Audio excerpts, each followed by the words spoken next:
everyone, and welcome to my YouTube channel, Upcycled Adulting. I am so excited that you're here. Today, we're going to be talking about how to get and stay healthy in perimenopause and menopause. That's right, we're talking about health for midlife women. Now, if you are a woman who's over about 35, you may have noticed some frustrating symptoms going on in your body, and you might be struggling to get answers about what's happening.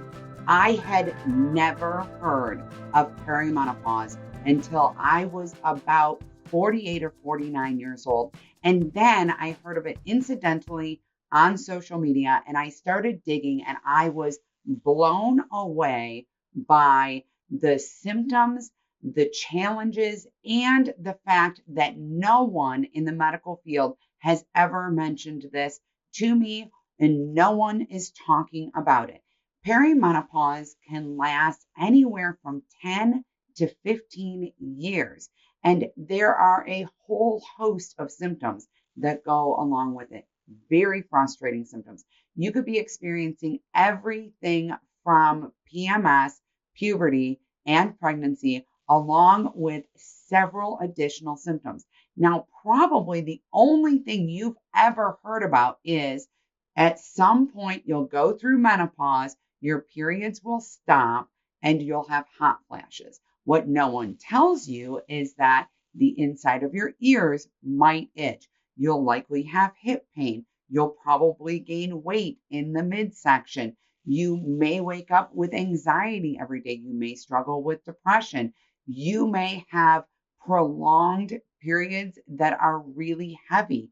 You may notice itchiness. You might even have cold flashes. You may be nauseous. Hot flashes often are accompanied by nausea, racing heart, and feeling faint.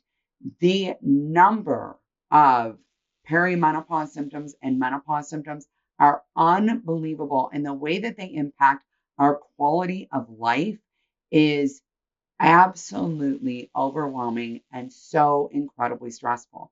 But when you combine that with the fact that only 1 in 6 doctors is even comfortable talking to women about menopause, most doctors don't know how to treat it or how to alleviate symptoms.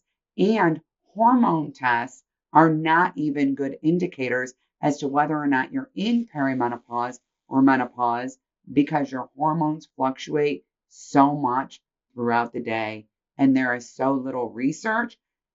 It can feel so incredibly helpless.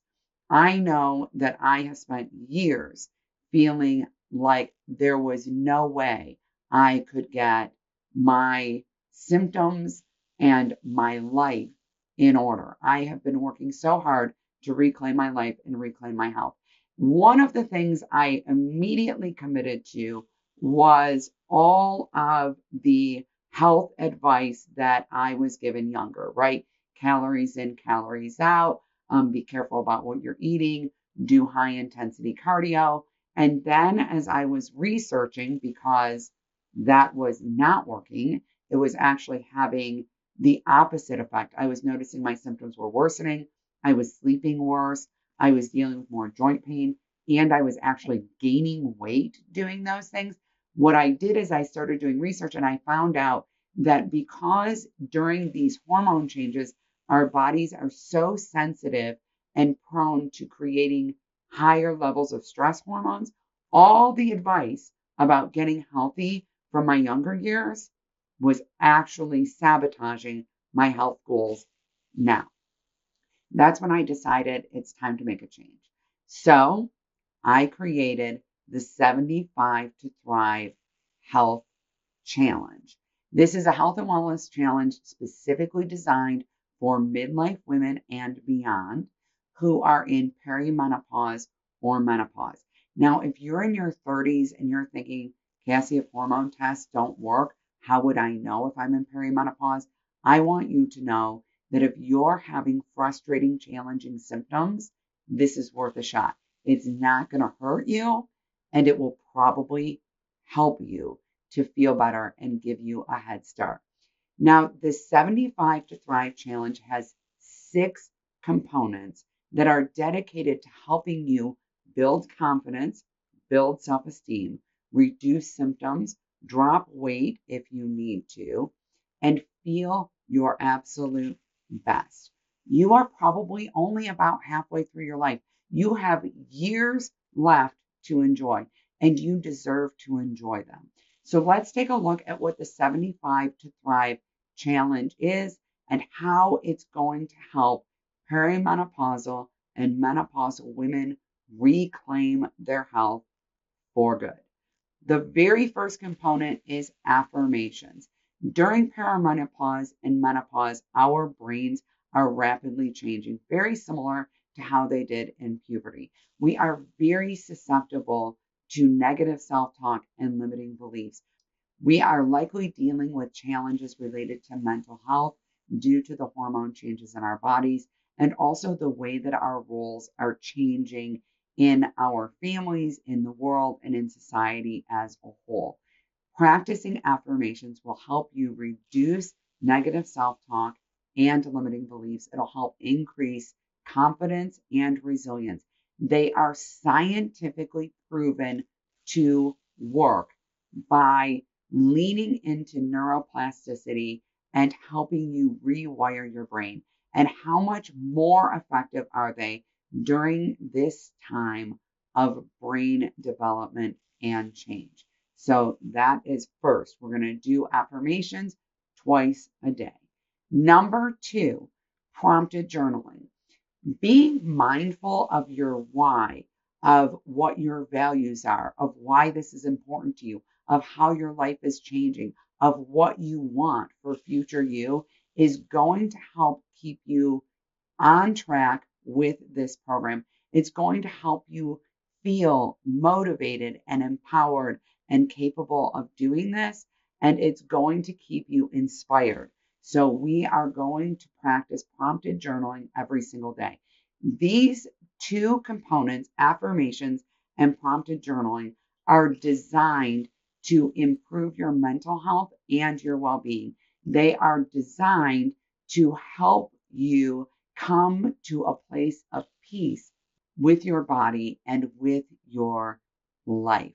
It is so important to recognize that health changes, all health changes, are an inside job. That when in our brain, we are loathing our bodies or seeing our bodies as the enemy, like we're at war with our bodies, which is often how women feel in perimenopause and menopause. When that is our mindset, we are not likely to care for our bodies well, to practice good self care, good hydration, good nutrition, to move our bodies. We're not listening to our bodies well. We're more prone to injury, and we are less likely to stick with our health goals. So it is absolutely essential that we are addressing mindset as a foundational component in the 75 to Thrive Challenge. Next, number 3, we have personalized hydration. Now, you have probably heard of 75 Hard, which is a 75-day health challenge that is incredibly intense and is not appropriate for midlife women who are not rather advanced already in their health habits. It's very aggressive. It can cause increases in stress hormones, which can cause worsening of your symptoms and even weight gain. In 75 Hard, it's recommended to drink a gallon of water a day. Now, if you are anything like me, drinking water has become more challenging in midlife, in part because of how it affects your sleep. So, what we're going to do instead is identify the appropriate amount of water for your body. I think it's so important to mention at this point that one of the symptoms that is most attributed to both perimenopause and menopause is fatigue. And fatigue is actually the very first symptom we experience of dehydration, not thirst, fatigue. So many of us will see incredible improvements in that particular symptom, along with several other symptoms of perimenopause and menopause, simply by drinking the appropriate amount of water for our bodies, and preferably doing it earlier in the day so we're not up 15 times in the middle of the night to use the bathroom. Number 4 is optimal midlife movement. We want to be focusing on moving our bodies in a way that is optimized for midlife. That means no more high intensity cardio unless you are already advanced and used to doing that kind of rigorous cardio. Introducing that at this point in our lives can lead to increased injury, and it can lead to increased weight and increased symptoms because of how it impacts our stress response systems. It's very important instead to be focusing on movement that will be beneficial long term for our health and our lifespan. So we want to focus on movements that are optimal for midlife women. This includes balance, walking, flexibility, strength training. There are many options here. If you are a person who has heard you must lift heavy in midlife and beyond, you must lift heavy in perimenopause and menopause, I want you to know that that is not the only option. A lot of us have already been told that we can't lift heavy due to certain health issues that we have or physical conditions that we have. And we may also just hate strength training. It's okay. I want you to know that there are other options. We're going to move our bodies 6 days a week and have a designated rest day. On rest day, if you would like to engage in some stretching or some light activity, I want you to know that that's okay. But we are not going to be doing a targeted workout on that 7th day. We really need to make sure that we're checking in with our bodies so that we can prevent injury and give our bodies time to recover from exercise. This is especially important for beginner and intermediate exercisers, because I think that we so often forget how important rest is and we push our bodies too far. Number 5 is P&P nutrition. Now, you all knew that there was going to be a nutrition component. Unlike most health challenges, we will not be focusing on deprivation. Instead, we're going to be focusing on increase. The reason why is that psychologically, we are averse to deprivation. As soon as we say, you can't have sugar, you can't have alcohol, you can't have, that's the thing that you hyperfixate on and want the most. We are not going to be focusing on that. Instead, we're going to focus on increasing protein and plants in our diet. This is absolutely essential because the two things that are most likely to have women in need of long-term care or land us in nursing homes are frailty and cognitive decline. And the best ways to stave off both of those is to eat a diet that is rich in plants and protein. We need the macronutrients, micronutrients, and most especially the fiber in plants to improve our cognitive outcomes. And we need the protein to improve our muscle retention, which is the best way to safeguard our bones and prevent severe injury later in life. I cannot emphasize enough how important it is to ensure that you are getting a variety of plants and fiber in your diet and good, healthy protein. Now, for those of you who are watching this who are vegan or who have dietary restrictions, I want to make sure that you know that I get it. I have some pretty significant dietary restrictions. I can't consume gluten, dairy, soy, or legumes, right? So that is very restrictive for me for fiber and protein both. And I have a daughter who is vegan. So I have absolutely considered in the 75 to Thrive program how to accommodate dietary restrictions and vegans in ensuring that you get enough plants and protein. You absolutely can engage in this challenge if you are vegan or you have dietary restrictions. And I think that that is so important and so often missing in many health challenges. Number 6 is health tracking. As we enter perimenopause and menopause, most of us notice that there are certain things in our lifestyle or our diet that no longer work for us. Many of us have noticed that if we engage in certain activities, we're more likely to be anxious in the morning. We're more likely to struggle to sleep. We have noticed that certain foods may be causing more bloating. We have noticed that alcohol no longer agrees with most of us, and most of us have also had to back off on the caffeine.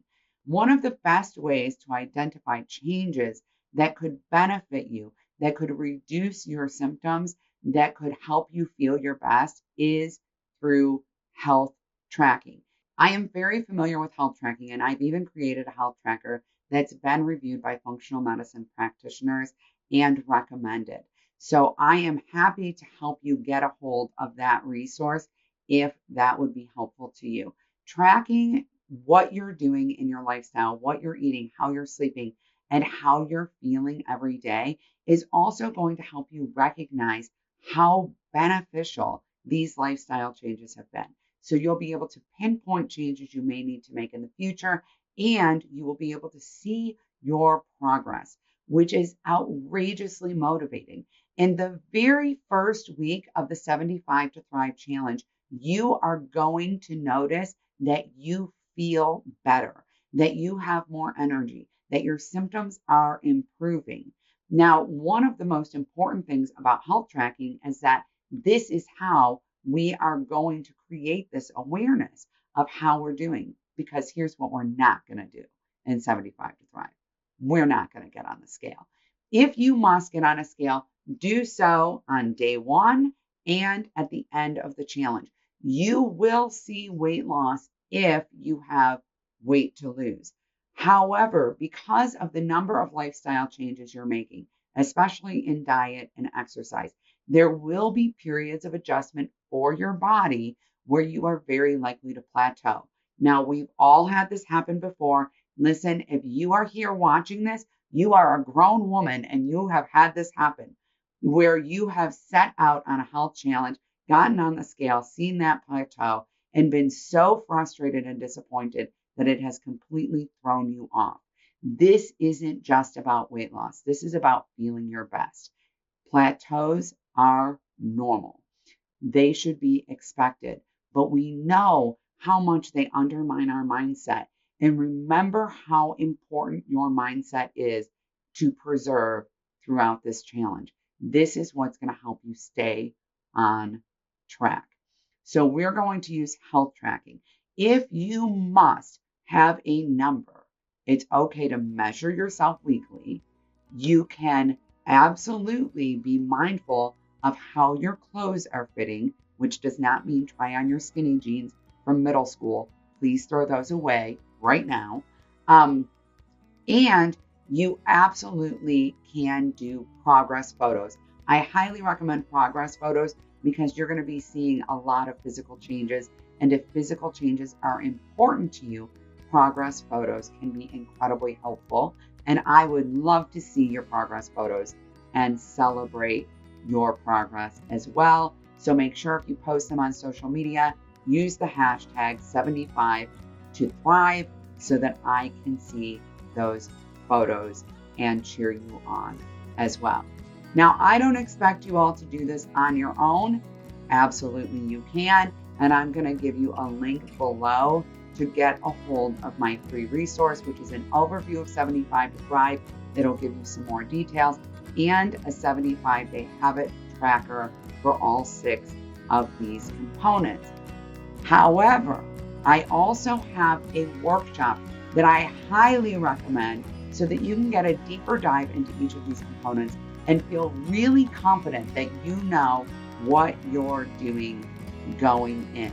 You'll find in the workshop that there are some additional options for joining community, for getting some extra resources, and you can also absolutely get your hands on the health tracker as well. So I want you to know that you deserve to feel your absolute best so that you can live the life you've been dreaming of. As you are going into the latter part of your life, to the last half of your life, I want you to be able to play with your grandkids, maintain your health, live independently, travel, write that book, start that business. But in order to do those things, you have to feel your best. You have to be healthy. You have to be well.